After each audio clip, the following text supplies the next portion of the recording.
ko lang makipag-cooperate ka. So, ang tinatanong ko lang naman sa'yo, ang location mo ngayon. Yan lang naman. Nasa Manila nga po. Saan sa Manila? Ay, hindi po pwedeng maano kung confidential na po 'yun. Confidential. O sige, malalaman ko rin naman. Kaya lang, kung sakaling accessories of the crime ka. Guys, may share lang ako sa inyo. May nag-cash out kasi kahapon ng GCash. Ang amount is medyo malaki kasi nasa 24,000 mahigit. Dapat 25 kaso may bawas na yung pagpasok yung dumating sa GCash kasi yung PBM Lawyer yata yung ginamit nila, so may kaltas na siya na 3%, kaya yung dumating sa akin is 24,000 na lang mahigit. So kinash out yun ng isang lalaki kahapon. Then medyo nagduda na ako nun na parang feeling ko kasi nun parang iba yung kilos ng lalaki na yon. Kaya ang ginawa ko, yung laman ng GCash ko, transfer ko kaagad sa isang number ko bago pumasok yung kinash out na 24,000. Kasi parang nakakaramdam ako ng kakaiba kahapon. So tama nga yung hinala ko, at ngayon nga eto tumatawag na yung about sa transaction kahapon. May tumatawag na siya daw yung nagpapadala sa akin kahapon na kinash out ng lalaki na dito sa tindahan. So ito na yun guys, na parang katulad to sa nangyari sa Malate dati, sa tindahan ko sa Malate pa dati, na may nag-cash out ng malaki tapos hindi ko rin kilala kasi modus yan guys eh. Once na mag-cash out ng malaki, mga modus yan nila, tapos i-report nila sa GCash para maibalik ng GCash yung pera nila kapag napatunayan nila na ng GCash may submit silang katunayan na hinihingi ng GCash na ganito, na ako yun ng scam, parang ganun yung tindahan.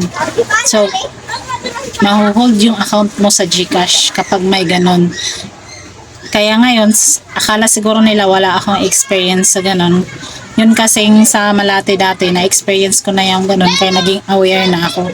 Kaya ang ginagawa ko, nililipat ko sa isang yung laman ng GCash ko para in case na ganun ang gagawin, mamumblema sila kasi parang yun magkasabwat yung magka-cash out at saka yung kunyari magsisend. Yun yung mga modus ngayon guys. Eto, titingnan nyo ha, panoorin nyo yung usapan kasi itong tumawag siyang kagabi pa pala to tumawag, hindi ko nakita. Tapos ngayon nakala ko Shopee yung tumawag, kaya nasagot ko kasi may delivery akong hinintay sa Shopee. So nung tumawag akala ko Shopee delivery, hindi pa ako nag-record nun. Tapos nung nalaman ko na about sa transaction na kahapon, so ni-record ko yung usapan namin. So ito yun, pakinggan nyo. Cash out. Ha? Anong pangalan nun ng cash out? Bakit po? Ay, teka, matanong ko lang. Saan ka ngayon? Ha? Asan ka ngayon? Nagka-cash in cash out kasi ako sa tindahan. Oo, tama. Okay, asan ka ngayon? Ba't nyo po tinatanong? Kasi, pinadala ko yung pera wala namang nangyari. So sino ba ang pinadalhan nyo? Sino ba kausap nyo? Hindi, ikaw ang pinadalang reference. Kaya doon ko pinadala. Ngayon, ang matanong ko lang, saan lugar ka ngayon? Ikaw? Pwede ba malaman? Ay, hindi po pwede. Bakit? Cebu ka ba ngayon? Cebu? Ay, hindi po. Manila lang? Bakit yun? Anong transaction po ba yun? Bakit nyo tinatanong? Kasi ako sa business ko lang po yun, and wala akong alam about sa transaction na yun. Okay. So dapat Kasi yan, dapat para sa crypto yan eh. so Broker ka daw, tama, broker. no, nagka-cash in cash out po ako dito sa store po, sari-sari store.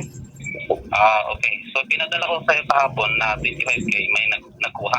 May nag-claim po kasi magka-cash out daw po siya. Ayun.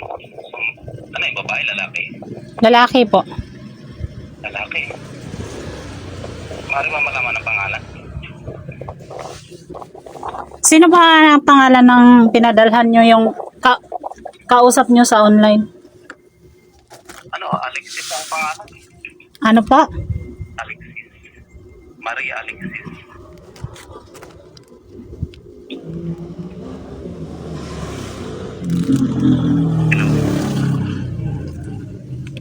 Wala pong Maria Alexis yung ano.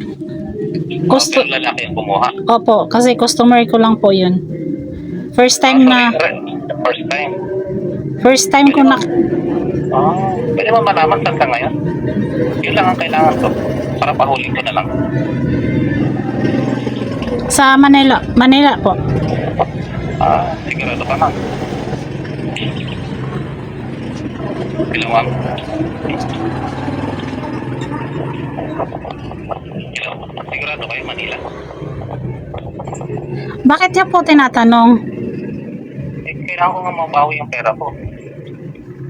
So, kanino mo babawiin po? Yung sa kumuha, kailangan ko lang yung tulong ko ngayon. So, dapat yung iano nyo, hindi kasi ako, tindahan lang din to. So, wala akong, Kailangan ko lang makipag-cooperate ka. So, ang tinatanong ko lang naman sa'yo, ang location mo ngayon. Yan lang naman. nasa Manila nga po. Saan sa Manila? Ay, hindi po pwedeng maano kung, confidential na po yun. Confidential. Sige, malalaman ko rin naman. Kaya lang, kung sakaling accessories of the price ka. Kaloka. Oh. Sure ka Manila ka, hindi ka sa Cebu. Kasi ang sabi niya sa Cebu eh. Tama. Hello? Ano, Cebu talaga o Manila? Pwede po ba na yung kausap nyo po, yun yung kausapin nyo, imbestigahan nyo, hindi ako? Kasi ako, sari-sari store sari-sari store to, Tama. Nagsisimula lang naman ako sa'yo. hindi ko kilala yung mga customer na pumupunta sa akin. Oo nga. Pero ang lang naman, yung operation lang naman. Never ako makipag-cooperate sa taong hindi ko rin kilala. Lalo na confidential yung mga tinatanong mo sa akin. Ikaw kasi binigay na rin. Ay, syempre, nagka-cash in cash out nga po ako. So first time mo yung taong yun na makita gano'n? Ay, first time po. Customer nga po, di ba? Naging customer. So, dapat kayo maging aware kung kayo nagpapadala ng malaking pera. Hindi yung pati yung address ng pinagkuhanan nyo ng pera, itatanong nyo na yung mga details Pero ng ito nga, sa Manila ka talaga. Sabi kasi niya si Boy, Manila pala. labas na po ako dyan. So, kung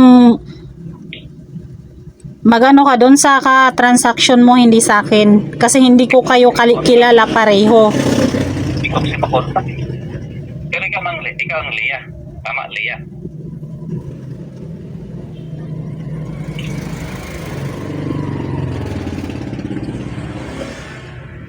Parang Baka ginamit ka lang.